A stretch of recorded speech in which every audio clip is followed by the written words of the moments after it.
First of all, this is a rushed video. Let me just say that. And also, I struggled with this one too.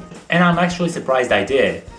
I really thought that Revenge of the Island was a bad season. Now that I had to look back into it, I really found good things about it. Let's just say that if anything you see here, it feels like, you know, a stretch, that's because I struggled to find bad things about it.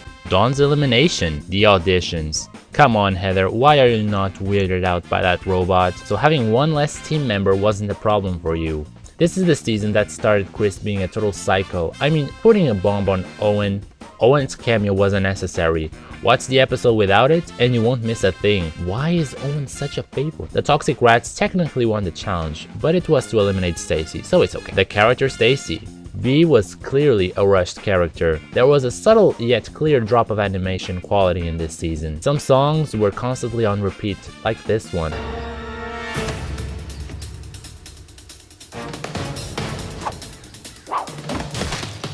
If you're a Turtle Drama fan, I think you know what I mean.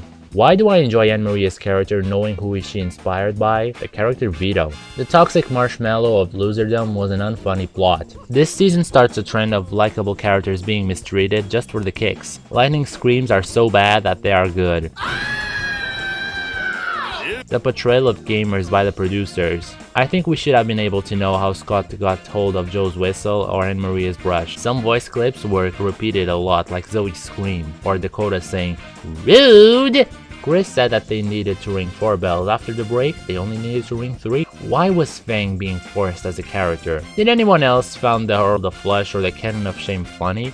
I get it, to make something shameful different every season, but it didn't need to be this forced. Dawn's elimination, Brick's elimination, the Treasure Island of Dr. McLean. This was an unnecessary episode. The only thing that can justify watching it is for the sake of knowing what happened to the McLean invincibility statue.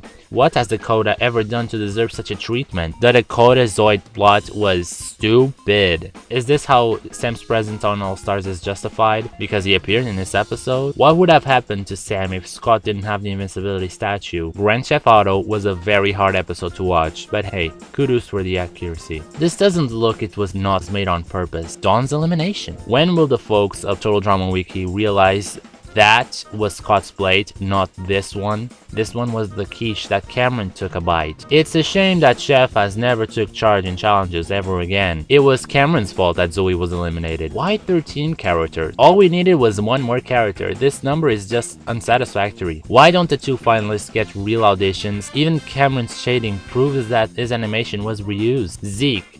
Get out! God's strategy got repetitive quick. What is up with this intern's clothes? No girls in the finale? The premise of this season involving toxic waste. That's the only reason they could justify having animals with superpowers, I guess. Because of this premise, a lot of things had to be edited out. The broadcasting was really delayed in America. Dawn's elimination. And the most important thing, the 13 episode format. I just didn't get my necessary dose of turtle drama from this. Yes, all the characters were kind of okay, they have really cohesive lines, but it's not enough. We got used to this 26 episode format. 13 is just not enough. So in the end, Total Drama Revenge of the Island is a good season, but it's not enough.